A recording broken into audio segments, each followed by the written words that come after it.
Canadian companies that are interested in learning about the Mexican creative industries, and it will be connected to different facets of Mexico in each one of the creative industries. I thought it would be important for you to know that the seminar will be held officially in Spanish, but there will be interpretation services available in English and in French. There is a Q&A session box at the very bottom if you'd like to pose your questions, and give me a second. They're giving me some instructions to turn my mic on, my camera on and off. I don't know if I've corrected any problem, if there were any problems, and to start to see if we can maybe start the conversation. And well, as I was saying, this is going to be an open forum. So please, if you have any questions or any comments you'd like to make, please use the Q&A box at the bottom of your screen, because at the end of the day, we're going to have the possibility of answering your questions. So please, let's start this conversation. But first of all, I would like to thank the representative from the Canadian Embassy here in Mexico. I'd like to welcome Sasha Levasseur-Rivard, who is a counselor in public affairs, education, and culture. Welcome, Sasha. Thank you. Good afternoon to everybody. My name is Sasha Levasseur from the Canadian Embassy here in Mexico. I'm in charge of public affairs, including cultural activities. And so it's a pleasure to be here with you today. I'm not going to talk much. I just wanted to thank CENTRO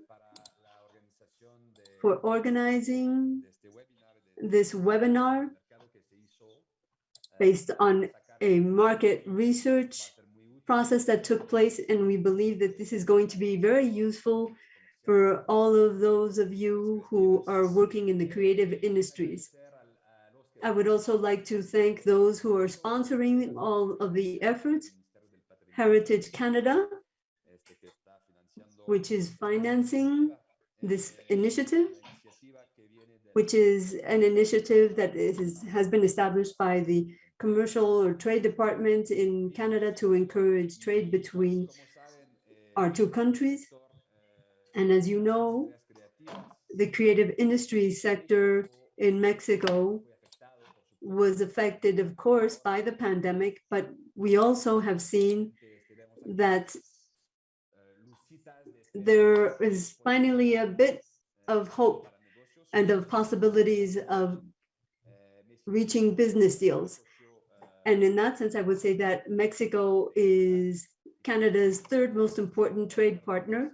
And we also have this new free trade agreement, CUSMA, which is extremely important, and that will help our three countries. And so we hope that this webinar will be useful and that you will all participate. And as they say in English, stay tuned, because at the end, we're going to be publishing a document, which I think will be a lot of use to all of you. So that's all. I just wanted to thank you once again. And Natalie, I'd like to hand the floor back to you.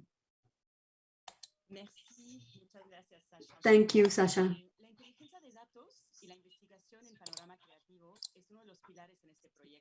Data intelligence is one of the pillars of what we're going to be working with, which is why Monica Mendoza will be making the next comments. She's the head of the Department for Postgraduate Studies in Fashion at CENTRO. Hello, it's a pleasure to have you all here with us. I'd like to give you a very quick introduction, and afterwards, I'm sure that you'll be getting some very interesting information. First of all, let's talk about the subsectors, the fashion subsectors that we chose for this project, which are specifically the textile industry, manufacturing of textiles. Then we also have the garment industry, as well as the footwear industry.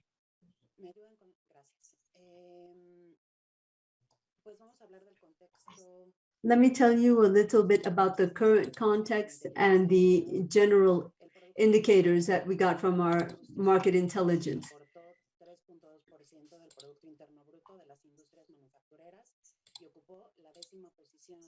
The textile industry and the garment industry represent 3.2% of GDP for all manufacturing industries.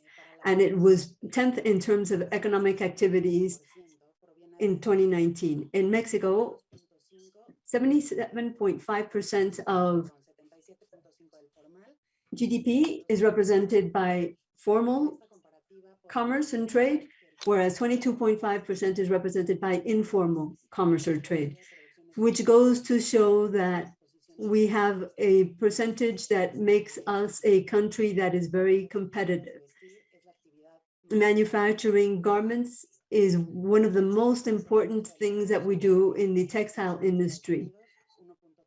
Our exports of clothing were basically to the US with 95%, and 1.3% of them went to Canada, and the remaining 3.7% went to other countries.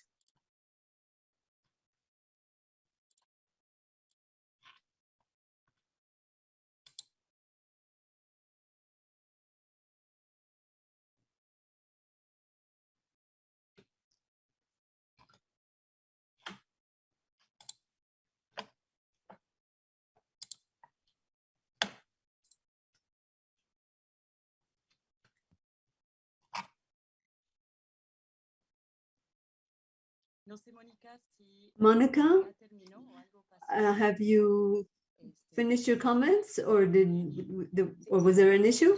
Yes, I think maybe we had a problem there for a second, but if you want, I can move ahead.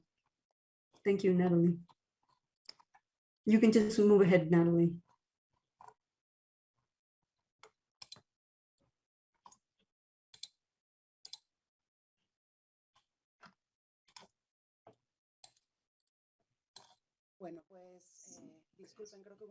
I apologize. I think there's been a problem with the connection.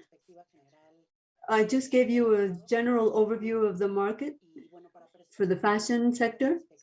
And to delve into all of the details, we have two special guests with us today. Unfortunately, Fernando Cuadra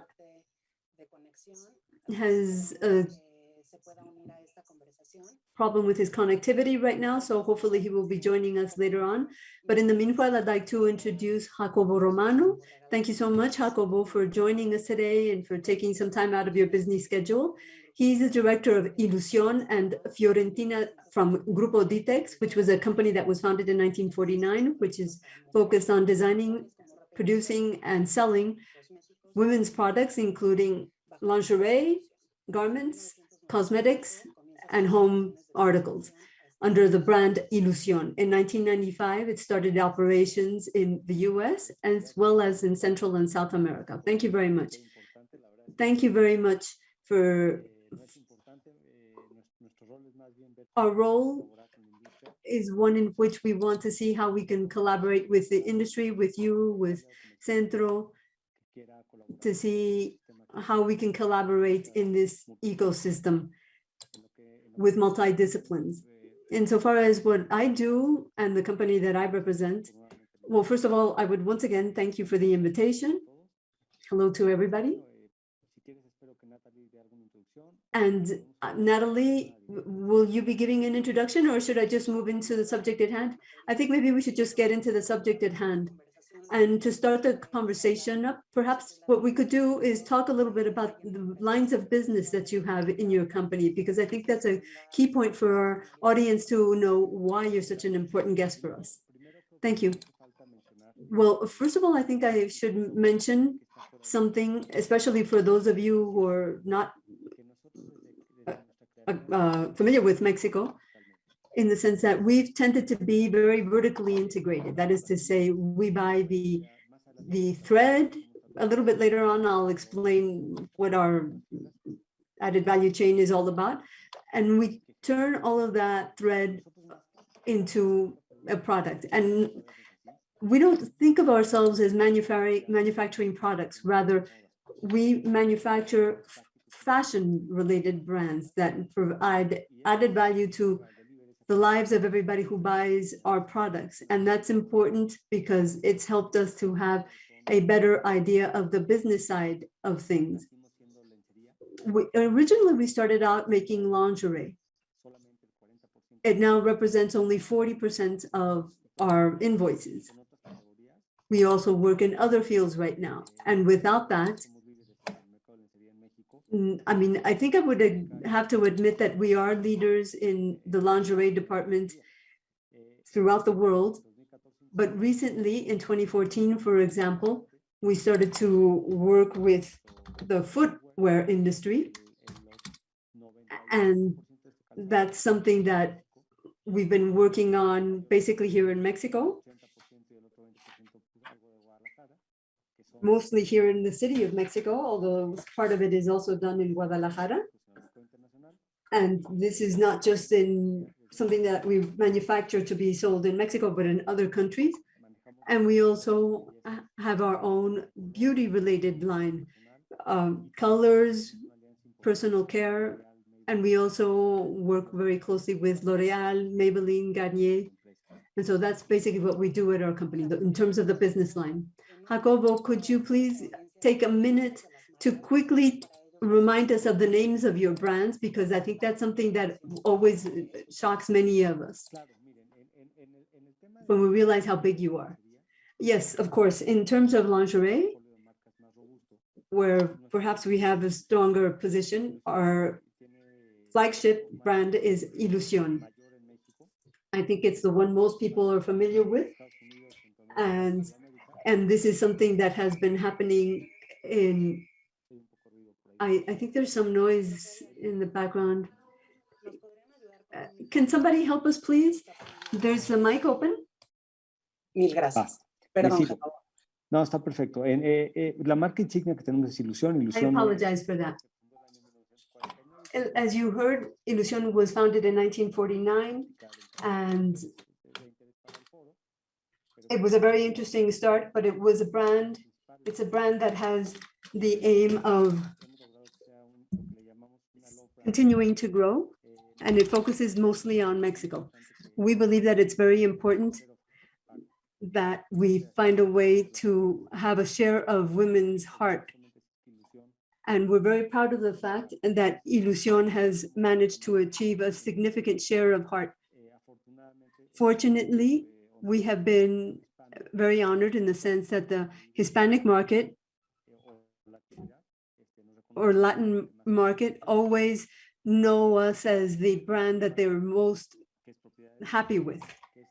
Then we also have the Fiorentina brand, which is a brand that aims to give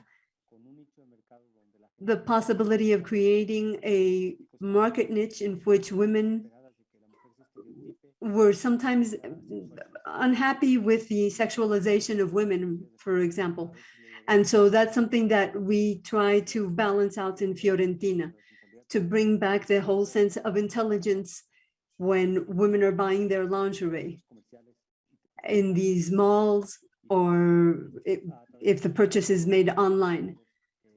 And the idea is to try to offer sophisticated products that enhance women's lives. In addition to those two brands that belong to our company, Diltex, we also have started to work with Vanity Fair brands or Fruit of the Loom. Fruit of the Loom has an important segment in the lingerie industry, as you are all aware. And in addition to Fruit of the Loom, we've been working with Vanity Fair in Canada, the US, and in Mexico. And it's sold not just in Mexico, but in the whole world. It's manufactured by Diltex. We follow high quality standards. We also have Exquisite Form, which is known in Canada, as well as Best Form in Canada, Courbet, which is a niche market, which focuses on celebrating curvy women in a positive fashion, and Vasaret, which is a everyday type of product. And they all offer products such as bras and panties and so on, but they are developed for people with different lifestyles. And I think that all of this can be seen in the type of products that we have. So that's what we can offer. And lastly, I would say that we have a stricken we have struck an alliance with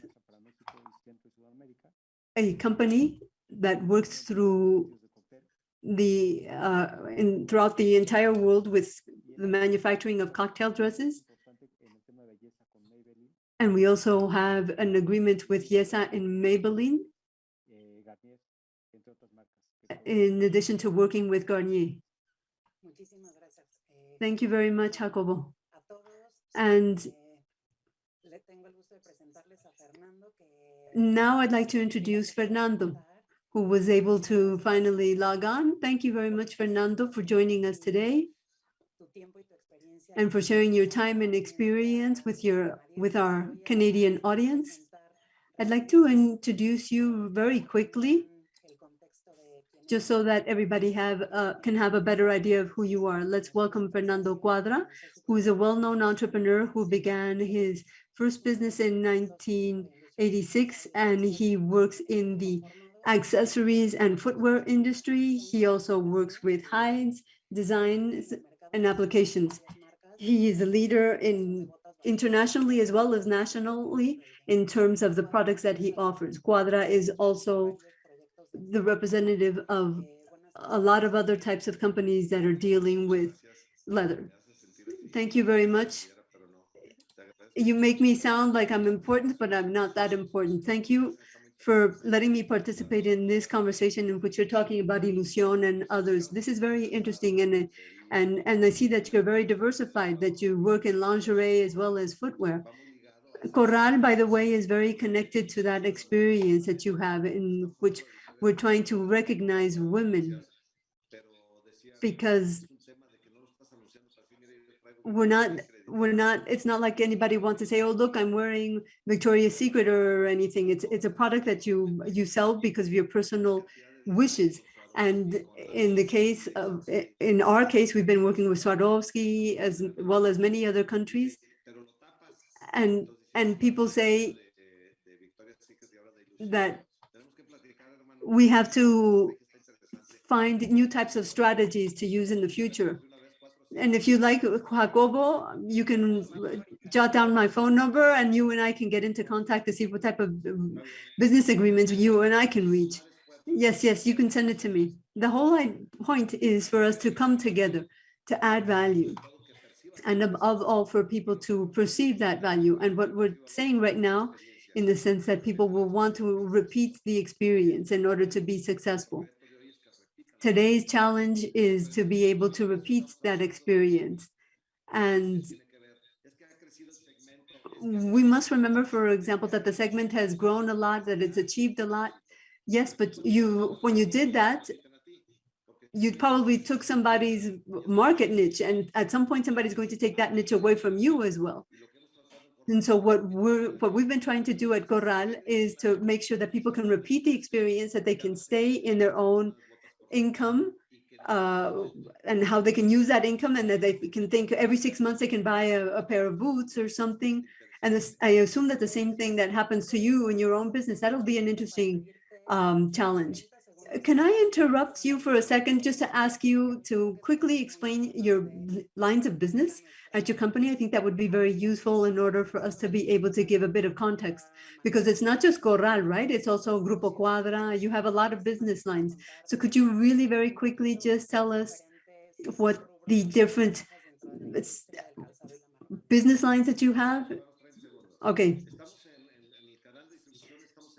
We work in stores. We have 10,000 points of sale in 27 countries, where we have Corral, Cuadra, Circle G, as well as small companies that are backed by Cuadra. We have lifestyle with hats, garments, footwear, luggage, bags, belts.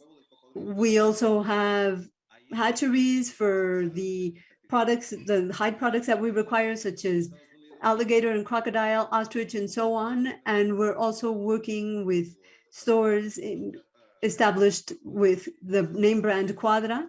in places such as the Caesar's Palace in Las Vegas in the US. We're also talking with Canada about the possibility of going there as well. So then, but for now, we're working with a fashion mall in Vegas, as well as in the Caesar's Palace. We also have 64 stores in Central and South America. And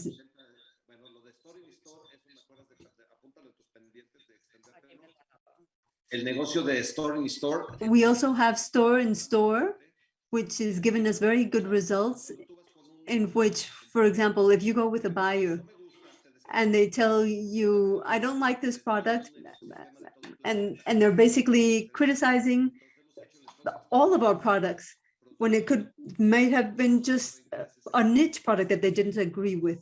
And so we'll simply agree with them that we'll sell them one certain product and not send them all the other products. And we sell our products in Heathrow Airport, as well as many other airports. We have this store in store process, and it's been working fantastically for us. And that's also been very helpful, even with COVID. We're going to be talking in a second about that. And perhaps I would take advantage of this opportunity to say a few things, and then afterwards I'll have a question for Jacobo. We have to bear in mind that out of every 100 pesos of inputs used, almost 59% are local, and 41% of those supplies are imported. That's insofar as the textile industry is concerned. Insofar as the garment industry is concerned, those numbers are 57%, as you can see up there on the screen, that are local, and 43% that are imported. So I wanted to ask Jacobo, in terms of your supply chain, where do your materials come from? You mentioned the fact that you work vertically, and if that is the case, how are you doing that? In the case of Fernando, for example, we know that they have a vertically integrated line. They work with everything from the farms, the alligator farms, all the way to the manufacturing of the products. How do you work? Well, the first thing I would say is that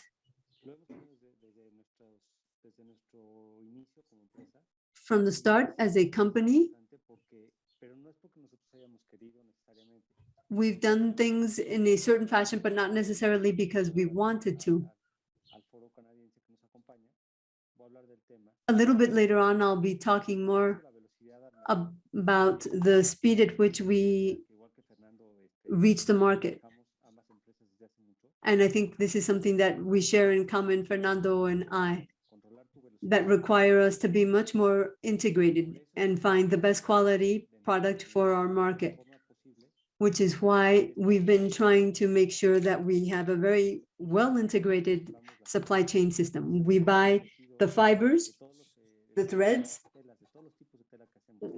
for all of the type of fabrics that we work with. There can be different types of materials that I'm talking about here, and all of that is properly designed. We buy the fiber.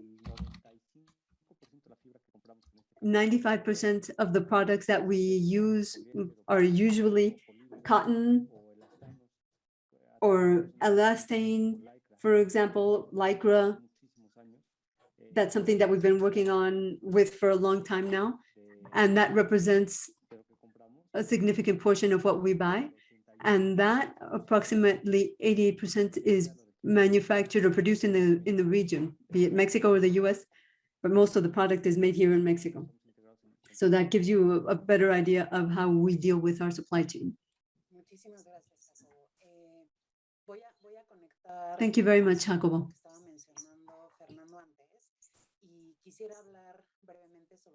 Now let's talk a little bit about distribution channels. But first, I would like to mention that sales during the pandemic increased significantly, 41%. Even during the pandemic, we also know that a significant portion of what is sold is sent both to the US and Canada. 95% of the garment industry product here in Mexico is sent to the US, 1.3% is sent to Canada. And so I would like to ask the comments from Fernando. So should I start? Yes, please. Well, we sell our product in stores and we always try to make people fall in love with our product. Initially, what we were talking about was working with different types of hides, crocodiles, and so on. And so it wasn't so easy to explain to people why they needed to have a repeat product. And so initially we started with a small range of products, but now it's a lot wider and it makes the whole starting up of a new line much more complicated because sometimes things can get highly complicated when talking about the supply chain. For example, Corral has more than 1,000 products. And if you tell people that you have 1,000 products, they kind of go crazy. So we always try to handle it in a different manner. And so what we started to do is work with e-commerce for Corral, and then we started to move into stores with brick and mortar stores. For example, in places such as Texas, our sales have increased by 50%. And it's interesting to see that that's what happened in Texas, whereas e-commerce sales dropped. So it was interesting, as I mentioned earlier, sometimes when you have an increase in brick and mortar store sales, you see a decrease in your e-commerce sales. And so it can be very complicated, but we never removed any of our stores. We never closed any of our stores. We have continued with our project. And as I said, we've seen significant growth. Houston saw 100% and so increase in sales of our products. What's more, I understand that there was a line outside. And why was all of this happening? Because people wanted to touch the product, feel it, smell it, and they wanted to be there. It was like something like similar to what happens with Ilusión, with pique people's curiosity. They want to have the experience of buying. And so that's something that we've seen. Word of mouth is always very important, especially if we're talking about a good experience, because if you see, for example, a bad review, it's terrible for the organization. So you have to be very careful with good word of mouth. And if we see any slight issues, for example, if they have problems with the soles of the boots or something, somebody will probably say, oh, those boots are terrible.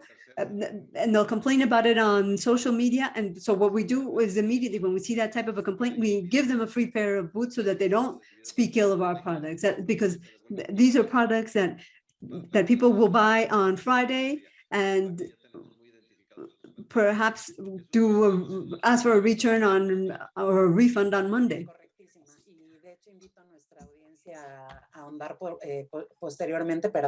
Okay, thank you very much for that comment, Fernando.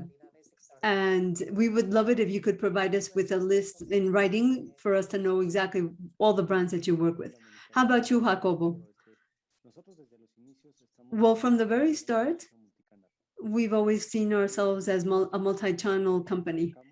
From the very start, we've been working with almost all different types of distribution channels. We have modern trade, which are self-serve stores or department stores, for example. And in '89, in addition to that channel, we also started to work with door-to-door systems. In Mexico, they're called catalog salespersons, but it's not just a catalog. It's because you don't just give people the product for them to sell based on the catalog. Rather, you provide them with advice as to what type of product would be best for them and so on. And that's something that we've been doing since '89. And so although we have a lot of competition and we know that a lot of these retail stores and department stores offer a lot of products, in terms of door-to-door, we are very competitive. From the start, we've also been working with our wholesalers and distributors. our wholesalers in Mexico are a little bit different than they are in other parts of the world, because it has been recently very much affected by what has been happening with COVID. And so we continue to work with them, although our sales have dropped because of the situation recently. In late 2000, 2001, we started to work with e-commerce rather. And we have started a program in which we were going to do some digital transformations, and everything was planned for the next 10 years. And fortunately, we were able to move ahead in striking up partnerships with Manhattan Associates, amongst many other companies. And our 5-year plan was executed in basically 6 months because things changed so drastically. So in summary, I would say that we use all different types of distribution channels, and I'll explain in a second why. And our approach is in the sense that we can't just focus on one channel. And this is because through our brands, Ilusión, for example, we don't want to force people to go to buy a product in a specific fashion. We don't want to have to control the situation. We want to give them the experience of buying our products. We know people have different ways of buying products at different points in time and how they like to buy them. And so that's why it's so important for us to work with all these channels. Thank you very much. I also wanted to mention something else. Because of the trade agreements that we have in the region, we have a lot of inbound industry taking place. And that's something that we're not necessarily focusing on, but when there are long-term opportunities to be had there, although we don't invoice that much in terms of inbound industry, we have had some very good results in that field. Thank you very much. Okay, Fernando, I'm going to ask you the next question. No, but I have a question first for Jacobo. Yes? Jacobo, we also work with wholesalers and specific channels. Do you handle the system in which you can, a system in which you determine how much of a profitability or profit you get? Yes, we do that. But what we do is also that we always find people who are willing to work with the profit margins that we suggest. And if we can't reach an agreement, sometimes we do whatever we can in order to protect that multi-channel type of system. We do establish a minimum price, not the maximum price, the minimum price, because there's always somebody who sells a product very cheap, and then they sell the product, but then when they sell it to a mom and pop store, they lower the price and they end up having a negative impact on the mom and pop stores because the big wholesalers bought all the product up. The thing is that the textile industry, as you all know, has oftentimes been seen in Mexico as part of inbound industry, where all we do is manufacture the product, but don't really sell our brand. Then not just it happens with the garment industry, it also has happened with the footwear industry, but it's always been sold to the US, for example. And so we started to compete with Asia. And it was hard for us to make big capital expenditure investments for a very slight profit. Because sometimes it wasn't really profitable for us. And so we tried to make sure that we could have the right type of process taking place so that we could all have the right type of profit, not necessarily too much. But if we're talking about a company, for example, that wants to reach a long-term agreement with us and make shared investments, then we can be open to that type of an idea.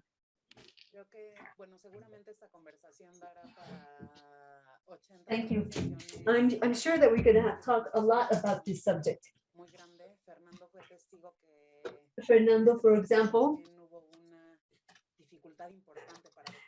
has realized that the fashion industry can go through some problems at certain points. But I also wanted to ask about another subject before moving on to the Q&A questions from our audience, so that we can move ahead with the webinar. What can you tell us about what can be done, or what you suggest could be done with Canadian companies? What type of suggestions could you make to those who are joining us today so that they could set up trade between each other? Fernando?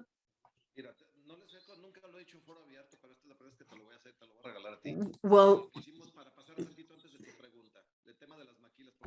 before we move on to another subject, would you mind if we talk about the inbound industry, please?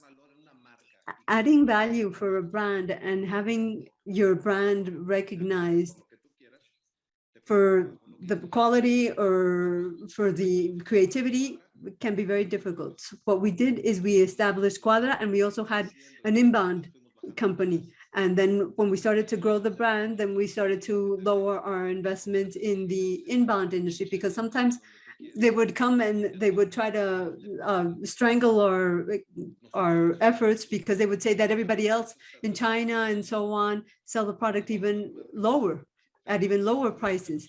Yes, but we never tried to sell off our brand. We always wanted to make sure that we had high quality, high value products, and maquila or inbound industry could be carried out by us.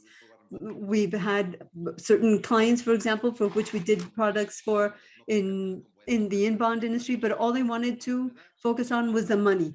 They just wanted to have an 18% net margin, and if not, they would be out. We once worked, for example, with a very important French company, and they no longer wanted to work with us because of a $1 difference in the profit margin that they were looking for. And that's where we wondered, what do we do? Should we create the brand, make it grow, and then stop working as an in-house company, as an inbound company rather? So that's just a comment I wanted to make. What was the other question? It was with regard to the line of business that you have with Canada, because I know that you have something with Canada, right? Cuadra has a company, is working closely with Canada.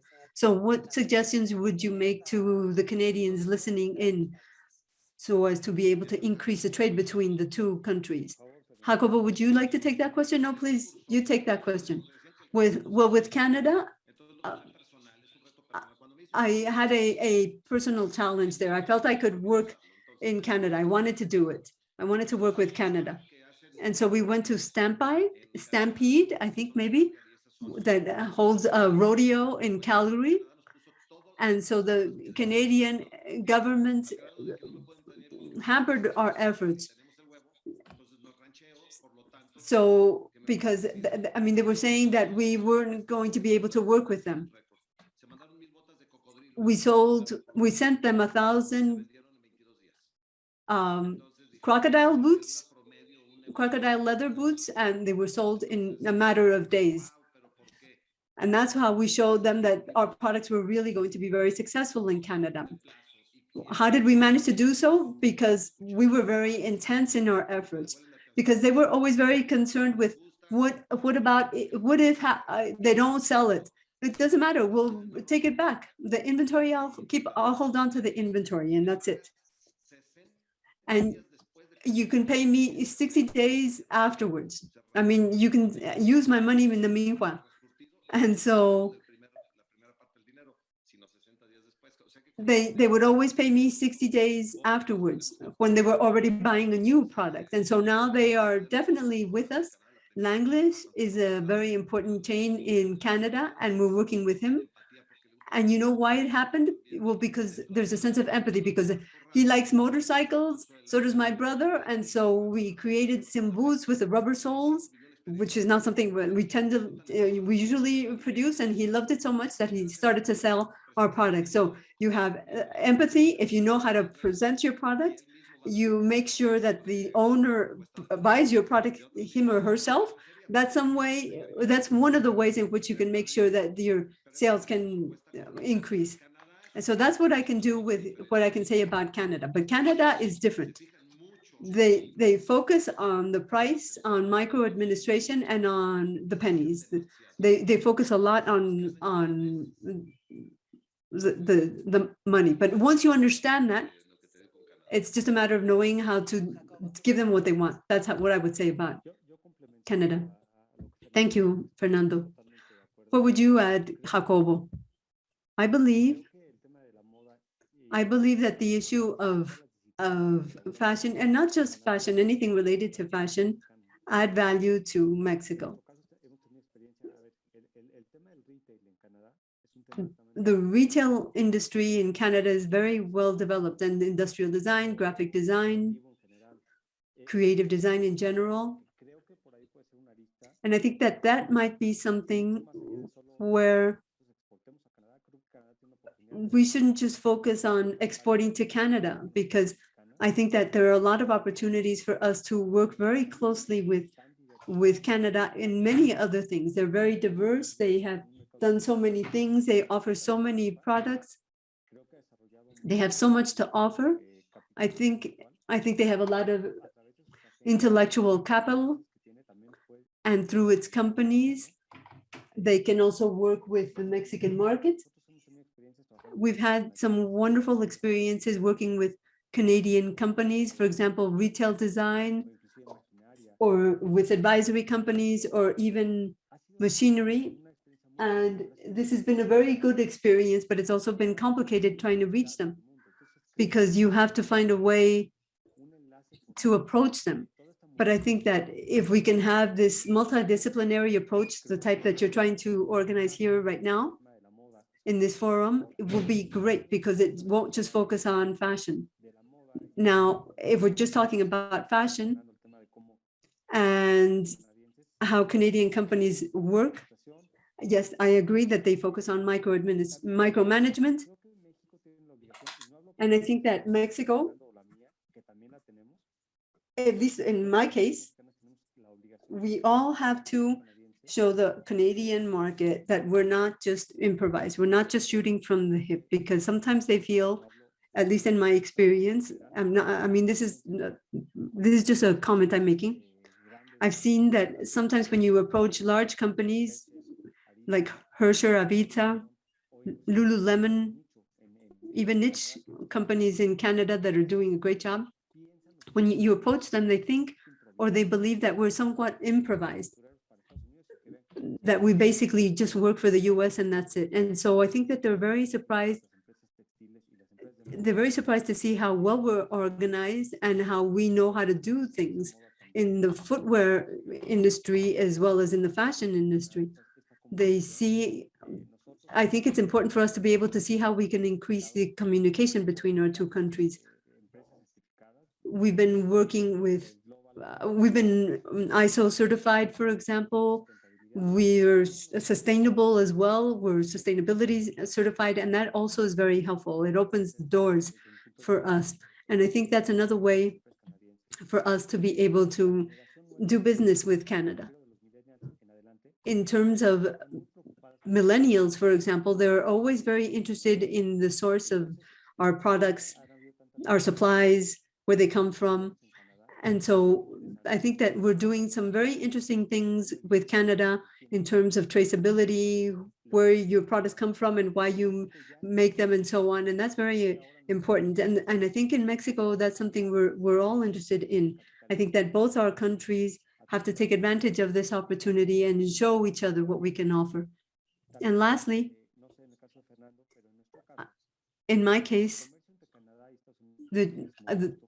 there's very robust trade between our two countries, as you all know.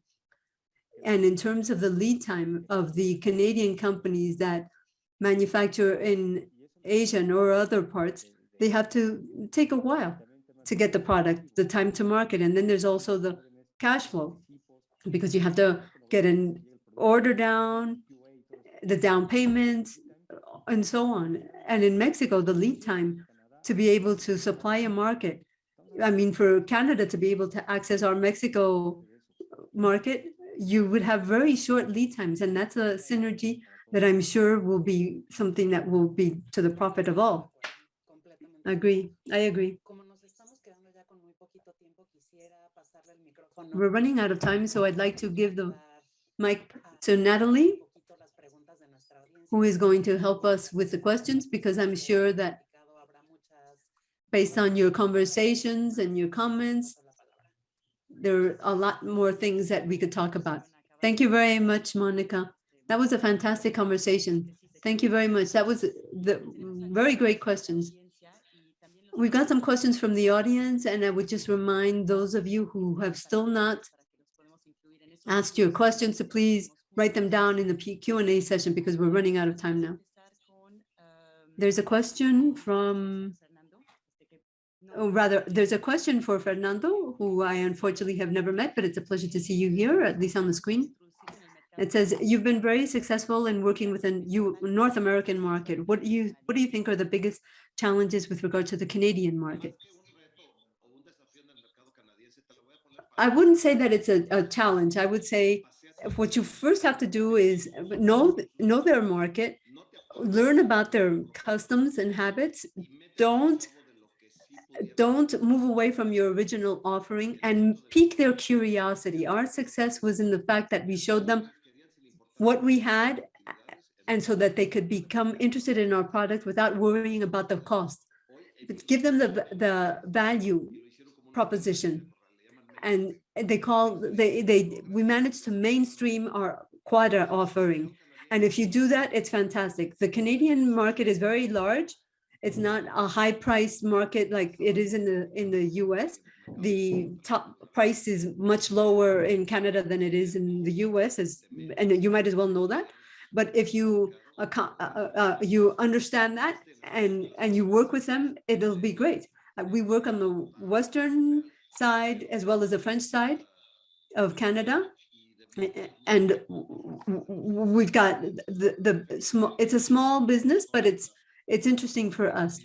And if you work on the East, that would be much more profitable. So I don't see there's any problem in entering the Canadian market. Great.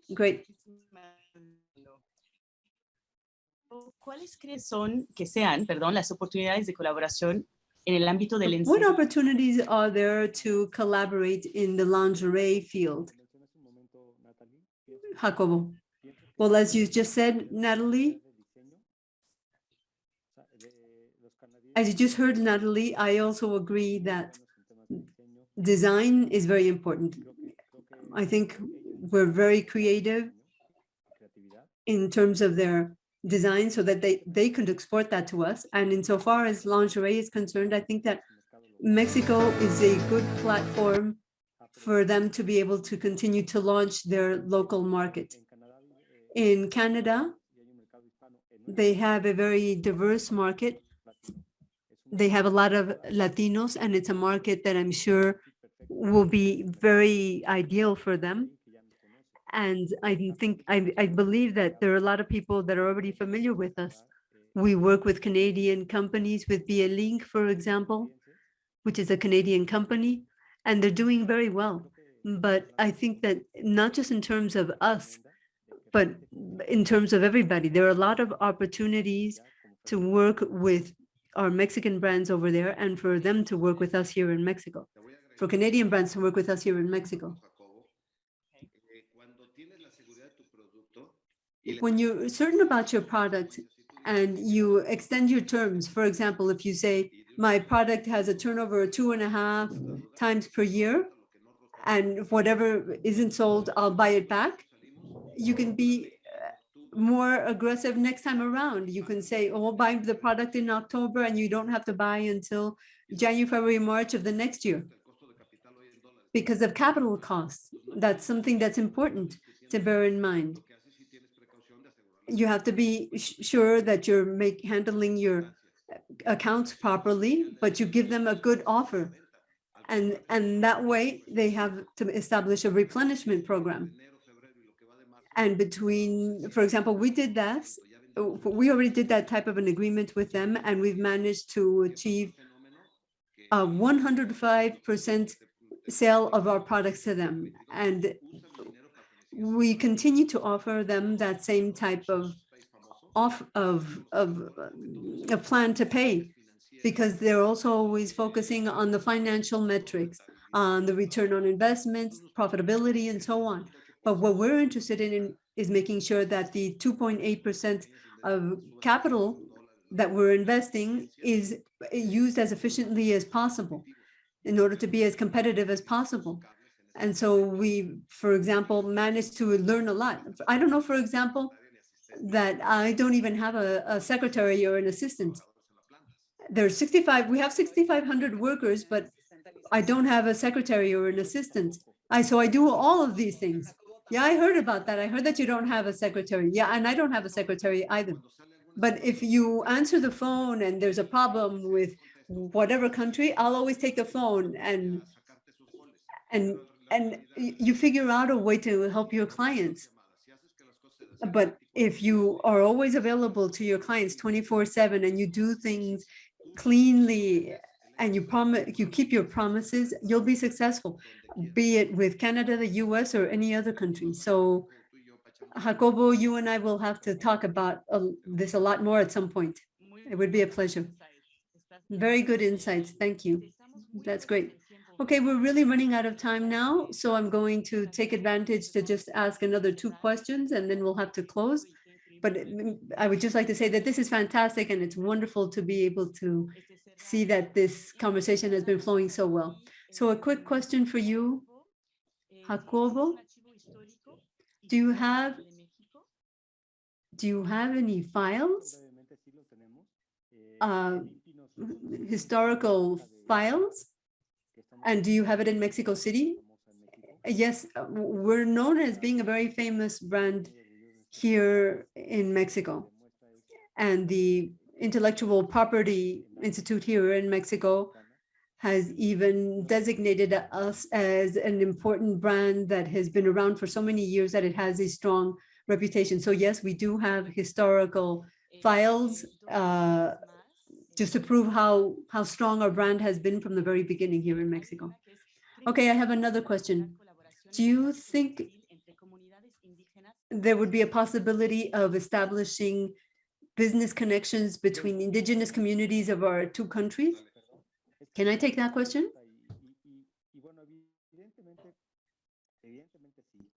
Yes, I would say yes, there are opportunities. And it's wonderful, and I understand that that's something we'd all would want. But I think it's not, we shouldn't just limit ourselves to that. I think that if we want to be sustainable and have a social conscience, we can do that. But we should see it more as a larger partnership. I know we have a very strong agreement between our 2 countries with CUSMA, for example, and there are different subjects that are covered by CUSMA, including indigenous affairs. And so I think that we could take advantage of what we want to do between all of our countries, not just Canada and Mexico, also the US. Would you like to add anything, Fernando? I apologize, but we're running out of time. Yes, I know, I've only got 10 seconds. We've been working with communities in Chiapas. It didn't work well with us because it was wholesale. If it was just retail, it would have worked for us, but not for wholesale because they changed all of the variables. Not because they had poor quality, rather it wasn't the same thing as working with wholesale or retail.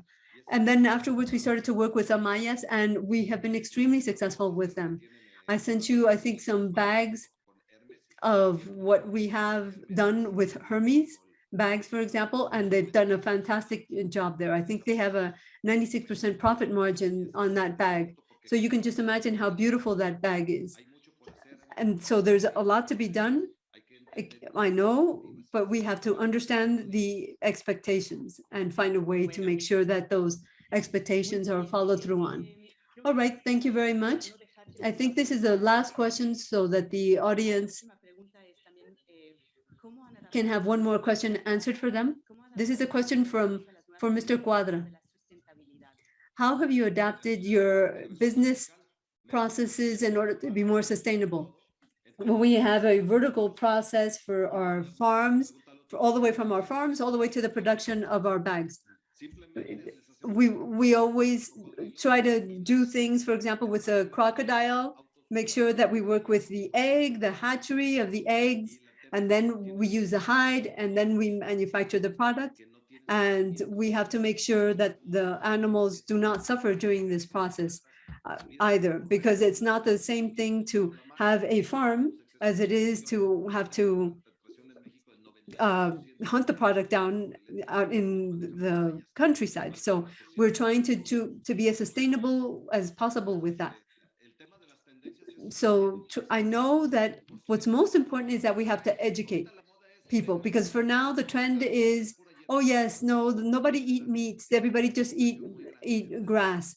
But I think that we should all have our own criteria, because remember that all of these animals have been bred in a process that is very well controlled in a sustainable manner, from the egg all the way to the production of the bag. And if you want, I can send you a video so you can see how sustainable we are. Yes, and that's something that we've been doing with our company for many years. Mexico had never been involved in this in the past, but now we're doing it. I think that it's something that I also wanted to remind people that as Mexicans, in the sense that we as Mexicans can achieve quite a lot, such as Checo Perez has achieved in the racetrack business. And so Mexicans can achieve quite a lot, and we're going to be able to achieve a lot. And I think it's important that we talk to each other, because, and I think that at some point, Jacobo, you and I should talk, because there are a lot of things that we do in the same industry. Yes, exactly. That would be wonderful, because I know that you both are very much aligned. Very interesting, very good insights, very good tips as well. I think that the Canadian companies will be very happy from having heard everything that you've just said about, you've spoken about, and I'm sure that they will be approaching us later on as well.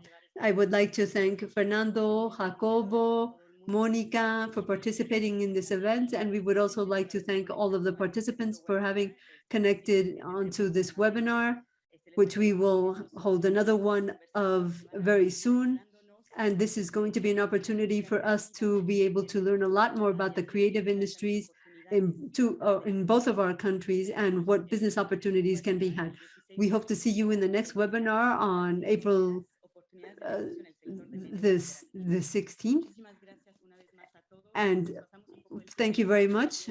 Not the 26th of March, rather. Thank you very much. We hope you join us next time around. This will be next Friday.